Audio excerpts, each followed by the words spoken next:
Telugu cinema ఇండస్ట్రీలో పోటీ ఎక్కువగా ఉండేది నందమూరి ఫ్యామిలీ, కొణిదెల ఫ్యామిలీ సినిమాల మధ్యనే.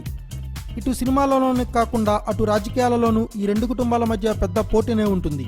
అయితే ఇప్పటి తరంలో ఈ రెండు కుటుంబాల హీరోల మధ్య మంచి స్నేహపూర్వకమైన వాతావరణమే ఉంటుంది. ఈ రెండు కుటుంబాల మూడో తరం హీరోలైన young tiger NTR, mega power star Ram చరణ్ల మధ్య మంచి రిలేషన్ ఉంది. అయితే ఈ మధ్యకాలమే కొణిదెల ప్రొడక్షన్స్ పేరుతో సినిమా ప్రొడక్షన్ హౌస్ స్టార్ట్ చేసి మెగాస్టార్ హీరోగా ఖైదీ నంబర్ 150 సినిమాతో నిర్మాతగా మారాడు చరణ్.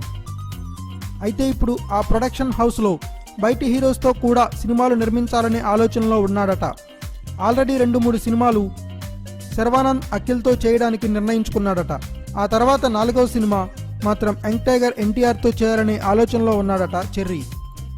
ఎన్టీఆర్తో చేయడానికి మంచి కథాంశం కూడా సిద్ధం చేసుకున్నాడని, ఒకసారి ఎన్టీఆర్ని కలిసి మాట్లాడడమే తరువాయి అని ఫిల్మ్ నగర్ సమాచారం.